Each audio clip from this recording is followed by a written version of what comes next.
오래전에 제가 신학교 다닐 때 성령론 이거 참 너무 어려웠어요. 그 가르치는 교수님들이 많지 않습니다.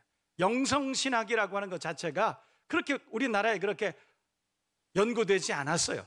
우리나라뿐만 아니라 전 세계도 마찬가지예요. 모든 신학교에 영성 혹은 영성신학, 성령론 이거 쉽지 않습니다. 그래서 그걸 배우기가 쉽지 않아요. 그래서 신학교에서 성령론을 잘 못 배웠기 때문에 혹은 충분히 배우지 못했기 때문에 그래서 목회자들이 목회 현장에 나와서 성령론을 만날 때 제일 어렵습니다. 특히 성령 충만이라고 하는 단어가 잘 이해가 되지 않는 그런 경우가 많이 있어요. 재미있는 얘기 있습니다. 어떤 목사님이 성령 충만에 대해서 말씀을 전하고 또 성도들을 훈련시키고 그래야 되겠는데 도대체 이 성령 충만이 뭔지 잘 이해가 안 되는 거예요. 그래서 고민했습니다. 어떻게 하면 성도들에게 성령 충만 가르칠까? 성령 충만이 뭘까? 그러니까 많이 생각해 보니까 교회 기도 진짜 많이 하는 권사님이 한 분 계시더라는 거예요. 그래서 생각이 그 권사님 만나서 권사님 성령 충만이 뭐예요? 그렇게 물어보면 대답해 주실 것 같은 생각이 들었다고 그럽니다. 그래서 그 권사님을 조용히 만났습니다. 그래서 물어봤어요. 권사님, 제가 진짜 몰라서 그러는데 성령 충만이 뭐예요? 성령 충만이. 그랬더니 권사님이 이렇게 쳐다보시더니 아니 목사님 왜 그걸 저한테 물어보십니까? 그래도 그 목사님이 권사님 제가 정말 궁금해서 그러는데 성령 충만이 뭐예요? 좀 저한테 좀 조언해 주시기를 기대합니다. 그랬더니 그 권사님은 가만히 생각하더니 성령 충만이요. 성령 충만은요 목사님 그냥 성령 충만한 것입니다. 그랬다는 거예요. 여러분 그만큼 성령 충만이 쉽지 않아요. 성령 충만 그것을 이해하는 것이 그게 쉬운 것이 아닙니다. 근데 문제는 성령 충만하라. 성령 충만에 대한 도전이 우리에게 너무나 많다는 거예요. 아무튼 여러분 모두가 성령 충만하시기를 주님의 이름으로 축원합니다. 하나님께서 성령 주시는 이유가 있죠. 성령 하나님께서 우리에게 임하시는 하나님께서 성부 하나님께서 성령을 우리에게 보내주시고 성자 하나님께서 보혜사 성령님을 우리에게 보내주시는 이유가 있습니다. 여러분 성령 하나님은 가장 중요한 코드예요. 그래서 성령 하나님께서 우리에게 임하셔야, 다시 말해서 성령 하나님께서 우리 가운데 충만하게 임하셔야 그래야 하나님의 뜻을 알 수 있는 거예요. 하나님의 뜻을 이해할 수 있는 유일한 방법은 성령 하나님께서 우리 안에 임하셔서 하나님의 뜻을 가르쳐 주시고 생각나게 하시고 하나님의 뜻에 순종하게 하셔야만, 그래야 우리가 하나님의 뜻을 알고 하나님의 뜻을 이루어 드릴 수가 있다. 그래서 성령 충만이 우리의 가장 중요한 기본적인 영적 덕목이라고 성경 우리에게 가르쳐 주고 있다는 것입니다. 성령 하나님께서 우리에게 임하셔야 성령 하나님께서 우리 모든 그리스도인들의 삶을 도우시고 인도하시고 함께 하시고 지도하실 수 있지 않겠습니까? 저와 여러분 모두가 거룩한 영으로 성령으로 충만하시기를 다시 한번 주님의 이름으로 축복합니다. 성령 충만해야 세상이 이깁니다. 여러분 세상이라고 하는 것은 사단의 권세, 악한 영에 사로잡힌 세상의 모든 영역을 말하고 있는데 세상이라고 하는 건 그런 거예요. 우리가 세상을 이기려면, 사단의 권세를 이기려면, 죄악을 이기려면 성령 충만 이외에는 다른 방법이 없는데, 여러분 성령께서 우리에게 임하셔야 은사를 주십니다. 여러분 은사 그러면 은사가 로마서에도 나오고 고린도전서에도 나옵니다. 여러분 은사가 참 많습니다. 어떤 신학자들은 우리에게 은사가 수도 없는 250가지 이상의 은사라고 말하는 분들도 계시고, 여러분 은사는 각양각색으로 우리에게 주시는 하나님의 선물인데, 특별히 고린도전서 12장에는 은사 중에 방언하는 은사도 있고 통용변하는 은사도 있고 능력을 행하는 은사도 있고 그리고 병 고치는 은사도 있고 영들 분별하는 은사도 있고, 여러분 은사에 대해서 많이 말씀합니다. 기도에 관한 은사들도 참 많이 있습니다. 또 특별히 하나님께서 우리에게 같은 영으로 같은 성령으로 믿음을 주셨다. 믿음도 은사입니다. 그래서 여러분 믿음 두 종류라고 그렇게 말하잖아요. 하나는 믿고자 하는 믿음이 있고 또 하나는 믿어지는 은사 있다. 여러분 하나님께서 우리에게 주시는 은사는 두 번째 후자의 은사입니다. 믿어지는 은사입니다. 그래서 여러분 하나님의 성령이 우리에게 임하시고 그 하나님의 성령이 우리에게 은사로 믿음을 주시면 그냥 믿어지는 거예요. 할렐루야. 그런 은사가 임하시기를 주님의 이름으로 축복합니다. 여러분 그 은사가 우리에게 임하시면 믿음으로, 그 믿음으로 기도하면 그 믿음대로 될지어다. 성령 하나님이 도우시고 인도하셔서 그렇게 기도하면 응답이 빠르고 하나님의 뜻을 온전히 이루게 될 수 있다. 그런 뜻이에요. 믿음의 은사입니다. 하나님 왜 그런 은사를 주셨을까? 그 수많은 은사들을 왜 주셨을까? 이유는 하나입니다. 우리 자연인은 성령 빠진 인생들은 세상을 이길 방법이 없어요. 세상의 종로로 달 수밖에 없습니다. 성령 충만해야 세상을 이깁니다. 이해되시면 아멘. 성령 충만해야 됩니다. 그래서 하나님께서 우리에게 믿음 주셔야, 그래야 세상을 대적하고 사단의 권세를 대적하고 그 믿음으로 세상을 이기는 것입니다. 세상을 이긴 이김은 이것이니 너희 믿음이니라. 성경은 그렇게 말씀한 거예요. 그 믿음이 바로 은사로 우리에게 주시는 그 믿음인 줄로 믿습니다. 뿐만 아니라 하나님께서 우리에게 방언의 은사도 주시고 또 통변하는 은사도 주시고 예언하는 은사도 주십니다. 기도의 은사를 주시는 거예요. 그리고 그 말씀을 깨닫는 은사도 주십니다. 그래서 여러분, 하나님께서 우리에게 은사를 주시지 않으면 세상을 이길 방법이 없어요. 우리는 세상을 대적할 능력이 없기 때문에 그렇습니다. 주님과 동행한다는 것이 뭐예요? 성령 하나님께서 우리와 함께 하시고 충만한 은혜를 주신다. 성령 충만, 그것이 바로 하나님과의 동행을 말씀하고 있는 것인 줄로 믿습니다. 성령 하나님 우리와 동행하시면 우리 마음 생각과 입술을 주장해 주십니다. 우리 감정을 주장해 주십니다. 때로 생각나게 하시고 가르쳐 주시고, 그래서 지혜롭게 살아갑니다. 그래서 여러분, 성령 충만하면 세상을 넉넉히 이기는 것이에요. 세상에 어떤 장애물, 어떤 두려움이, 어떤 도전이 우리에게 온다 할지라도, 어떤 갈등이 찾아온다 할지라도, 어떤 어두움이 우리를 삼키려고 한다 할지라도, 어떤 파도가 우리에게 덮쳐온다 할지라도 성령님 우리와 함께 하셔서 우리가 성령으로 충만하면, 그러면 넉넉히 이기게 될 줄로 믿습니다. 그렇게 되기를 원하시면 아멘. 붙들리시기를 바랍니다. 성령으로 충만하시기를 바랍니다. 여러분, 성령 충만하고 그 성령 하나님의 능력에 붙들리면 인생이 즐거워지는 거예요. 평안해지는 것입니다. 걱정 없습니다. 성령 하나님께서 우리에게 믿음 주셔서 그래서 다 맡기게 합니다. 염려를 맡기고 우리의 모든 일과 우리의 모든 행사와 우리의 모든 짐들을 다 맡기게 하는 것입니다. 그러면 평안하죠. 주님께서 우리의 앞길을 지도해 주신다. 그래서 인생을 휘파람을 불며 살아갈 수가 있는 것이에요. 저와 여러분 모두가 오늘 성령 강림 주일 함께 말씀을 나누고 그 성령 하나님께서 우리에게 충만하게 임하시는 그 은혜를 깨닫고 남은 평생을 주님과 동행하며 충만하시기를 다시 한번 주님의 이름으로 축복합니다. 여러분, 성령 충만한 사람들은요, 성령 충만한 사람들은 능력도 얻게 됩니다. 믿으시면 아멘. 최봉석이라고 하는 분 계셨어요.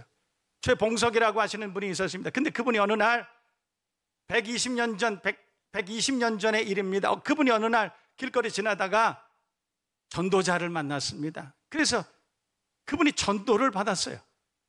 오래전입니다. 평양에서 있었던 그런 그때 일입니다. 그런데 이 최봉석이라고 하는 분이 그 전도자로부터 복음을 듣고 그리고 집에 가서 꿈을 꾸게 됐는데, 그때 그 꿈속에서 불 같은 것들이 떨어졌는데 자기가 불덩어리에 맞아서 죽게 되는 그런 엄청난 경험을 하게 된 거예요. 어이구 죽겠다, 큰일 났다. 그때 그 불이 자기에게 덮쳤는데 그때 자기가 엄청난 회개를 했습니다. 그때 성령께서 임하셔서 은사를 부어주시고 세상이 알 수 없는 은혜와 평강의 복을 주실 뿐만 아니라 말할 수 없는 큰 은사, 신령한 은혜를 부어주신 거예요. 여러분, 그게 언제냐면 우리나라에 복음이 들어와서 그래서 평양에서부터 부흥이 막 일어나고 엄청난 역사들이 막 일어난 그때입니다. 그러니까 19세기 말 1800년 후반 이럴 때 일어났던 일이, 그때 이 최봉석이라고 하시는 분이 불같이 바람같이 역사하시는 그 성령 충만함을 경험하고 그때 완전히 회심합니다. 여러분, 그것을 우리는 화학적 변화라고 그럽니다. 그때부터 살아계신 하나님을 만나고 그분이 완전히 변화돼서, 사실은 그분은 공금, 횡령, 사기, 그래서 유배를 당한 그런 형편이었습니다. 거기에서 예수님을 만난 거예요. 전도자를 만나고 복음을 들었는데 그 말씀이 능력으로 역사하셔서 한 사람의 인생을 완전히 화학적으로 바꿔놓은 것이에요. 그래서 그분이 그 이름을 바꿉니다. 최권능. 여러분 잘 아시죠? 최권능 목사님이 그렇게 만들어진 것입니다. 화학적 변화죠. 성령 하나님이 임하시면 변합니다. 이해되시면 아멘. 성령 하나님이 임하시면 변하는 거예요. 여러분, 성경은 우리에게 변화를 예고합니다. 가나 혼인 잔치에서부터 여러분, 신약 성경은 변화를 예고하고 그 변화에 동참하기를 권고하는 말씀이 바로 신약 성경 예수님 말씀드립니다. 예수께서는 우리가 변화되기를 원하세요. 교회가 변화되기를 원합니다. 온 세상이 변화되기를 원합니다. 무엇으로? 성령으로. 다른 방법이 없어요. 여러분, 설득된 사람들은 금방 다시 돌아갑니다. 여러분, 예수 믿는 것이 그런 거예요. 예수 믿어야지. 설득된 사람들은 금방 돌아갑니다. 금방 원위치 됩니다. 그러나 여러분, 성령으로 충만해서 성령 하나님이 한 번 만나 주셔서, 일생에 한 번 만나 주셔서, 그래서 그 변화를 경험한 사람들은 영원히 주님과 동행하시는 줄로 믿습니다. 그 주님을 만날 수 있는 성령 충만을 경험하는 저와 여러분 모두가 되어야 할 줄로 믿습니다. 그 당시에는 평양이, 다른 나라들의 선교 문헌들을 살펴보면 조선 땅 그 평양이 이렇게 설명됩니다. 기생의 도시, 이렇게 말해요. 타락하고 지저분하고 여러분 불쌍하고 가난하고, 이게 평양이었습니다. 그때 성령의 바람이 원산으로부터 시작돼서 회개운동이 일어나고 평양에 불이 떨어져 버렸습니다. 성령 하나님이 임하셨어요. 사람들이 거기에서 회개합니다. 술주정뱅이들이, 노름꾼들이, 세상을 버린 폭력자들이, 아내와 자녀들을 버린 남자들이 전부 거기에서 회개하고 하나님의 교회에 나와서 무릎을 꿇고 회개하고 새 사람이 됩니다. 여러분, 성령 하나님이 아니면 이것은 있을 수가 없는 일이에요. 나누어진 가정들을 다시 회복시키는 것은 오직 성령 하나님이 하시는 일입니다.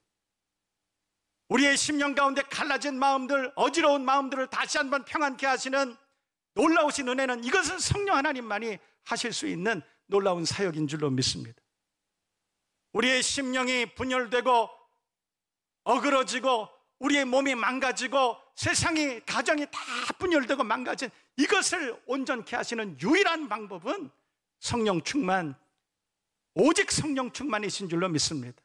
그래서 우리가 성령 충만해야 돼요. 여러분, 예수 믿는 사람들은 다 성령 충만을 하나님 앞에 뜨거운 마음으로 간구해야 됩니다. 우리가 주님 앞에 사모할 때, 여러분, 저는 목회를 하면서 깨달았어요. 사모하는 사람들은 반드시 채워주신다. 사모하는 사람들은 반드시 채워주신다. 믿으시면 아멘.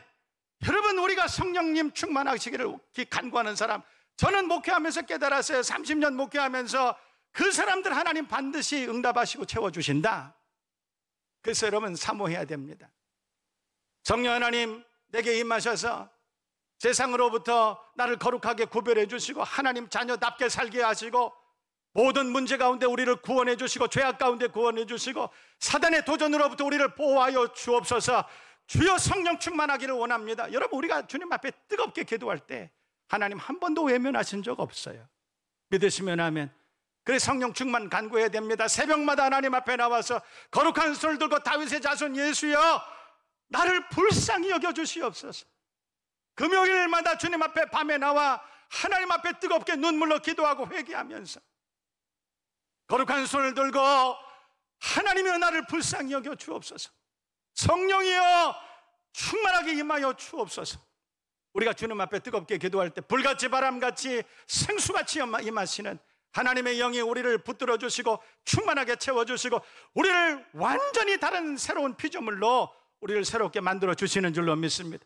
우리의 생각을 바꿔주시고 우리의 감정을 바꿔주시고 가치를 바꿔주시고 어그러진 가정을 바꿔주시고 관계를 완전히 새롭게 해주시고 우리가 새로운 인생을 새로운 피조물로 살 수 있도록 우리를 도와주시는 줄로 믿습니다. 우리가 하나님 앞에 헌신하고 수고하는 것도 힘들지 않습니다. 성령 충만하면 기쁨이 충만하고 하나님 앞에 찬양하는 것이 즐겁고 말씀을 보는 것이 즐겁고 기도의 자리를 사모하고 그렇게 삽니다. 하나님과 동행하는 것이 바로 그것이에요. 그래서 우리가 성령 충만해야 됩니다. 오늘 성령 강림 주일입니다. 다시 한번 승리의 전략으로 하나님께서 우리에게 주신 유일한 가장 효과적인 가장 본능의 방법, 성령 충만을 사모하고 저와 여러분 모두가 성령 충만하시기를 다시 한번 주님의 이름으로 축복합니다. 여러분, 구약 신약은 하나님의 나라 운동, 다시 말해서 그것을 조금 더 우리식으로 해석을 하자면 하나님의 교회 만들기예요. 하나님은 하나님의 사람들을 통해서 하나님의 교회가 이 땅 가운데 누룩처럼 번져나가고 하나님의 나라가 온 세상 가운데 이루어지기를 하나님 기대하세요.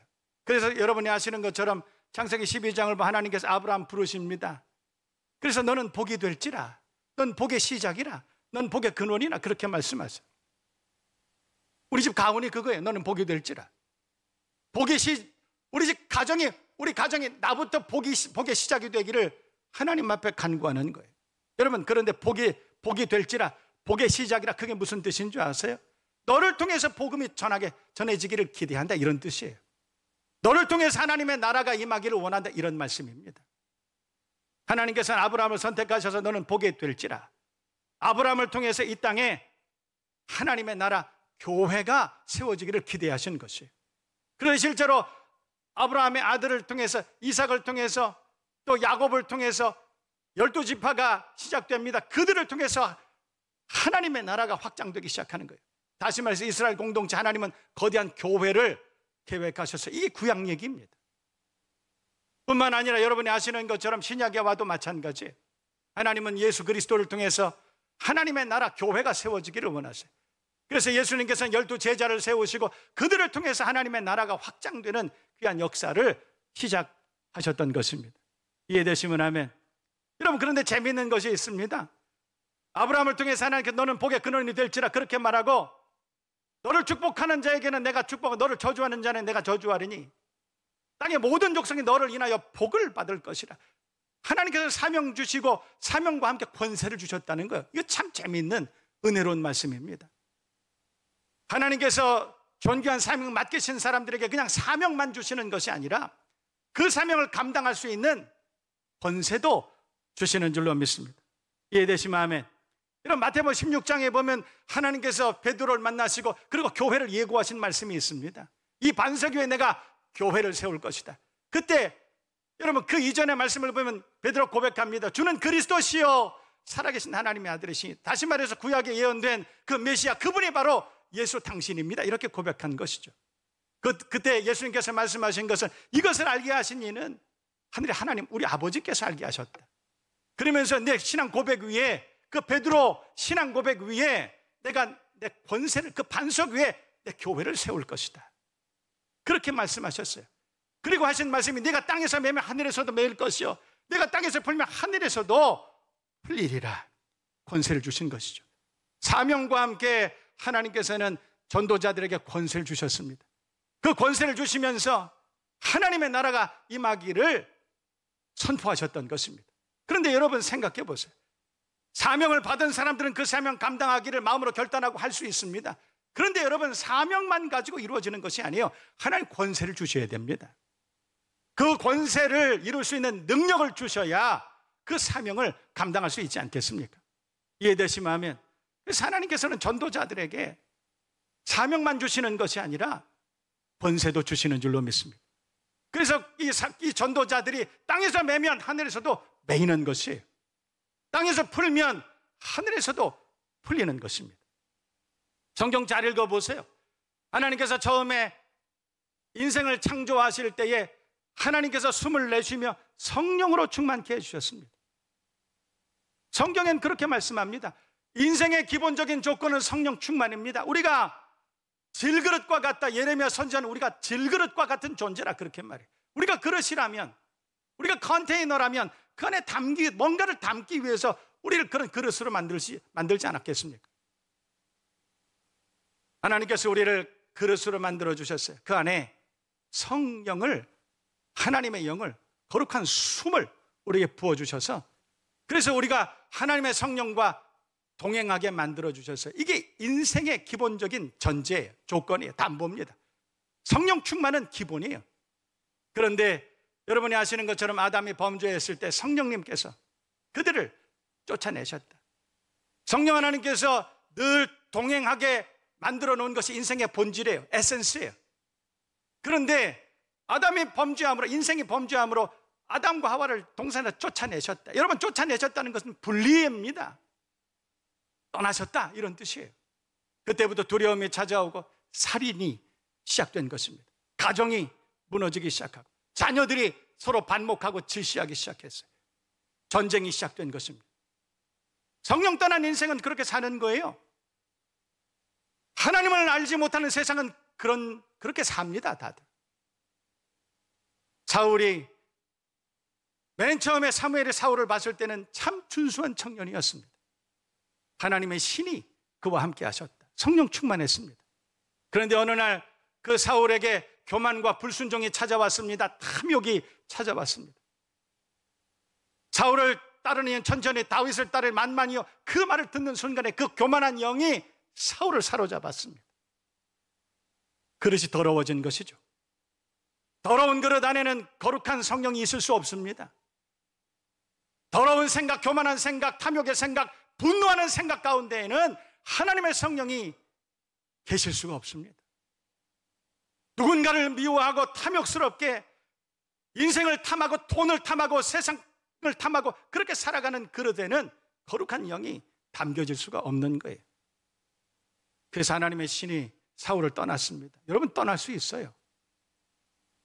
가룟 사람 유다가 있었습니다. 예수님 쫓아다닐 때 공생의 3년 동안 하나님의 신이 함께 하셨습니다.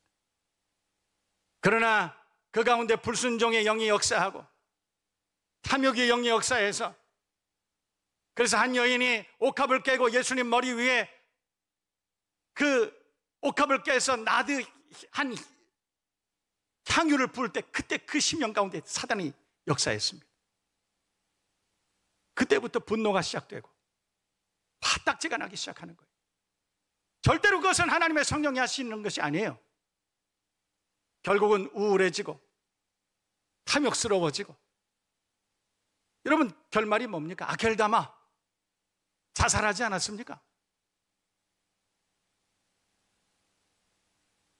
여러분, 하나님의 성령이 충만해야 됩니다. 떠날 수도 있습니다. 기억하셔야 돼요. 세상의 교회 가운데 많은 어려움들이 있습니다. 가만히 들여다보면 목사가 되고 장로가 되고 권사가 될 때, 하나님 앞에 헌신할 때, 그때 눈물로 주님 앞에 기도합니다. 모두가 성령 충만한 거예요. 주님 앞에 믿음으로 헌신을 결단하고, 주님, 내가 주의 말씀 가운데 살겠습니다, 순종하며 살겠습니다, 여러분 그렇게 결단하잖아요. 그런데 어느 날 불순종의 역사가, 세상에 귀신이 찾아오고 악한 영이 그 마음을 사로잡고 생각을 사로잡았어요. 섭섭합니다. 화딱지가 납니다. 그때부터 악한 영이 그를 사로잡아. 여러분, 악한 영이 그를 사로잡았다는 것은 성령님께서 떠나갔다, 이런 말이에요. 미안합니다만 사실입니다. 돌아와야 됩니다. 성령 충만의 자리로 돌아와야 돼. 그러려면 기도의 자리로, 말씀의 자리로 다시 와야 됩니다. 여러분, 교회 안에도 시험 들고 교회 안에도 교회를 어지럽히는 사람들의 공통점을 보면 이미 말씀에서 떠난 사람들이 하나님의 말씀을 묵상하지 않습니다. 더 이상 감동하지 않습니다. 더 이상 회개의 눈물이 그들의 눈에서 흐르지 않습니다. 그게 그분들의 특징이에요. 그러나 성령 충만한 사람들은 하나님의 말씀을 들을 때마다 회개의 눈물을 흘리고, 하나님의 말씀을 들을 때마다 기쁨과 감사가 넘치고 순종하며 삽니다. 그리고 주님 앞에 가서 그렇게 고백해요. 주님, 나는 순종한 죄밖에 없어요. 성령 충만한 사람들이죠. 여러분, 오늘 성령 강림 주일입니다. 오늘 이 말씀을 잘 기억하고 이 땅의 모든 교회가 성령 충만하기를, 거룩한 영으로 충만해지기를 주님의 이름으로 축원합니다. 축복합니다.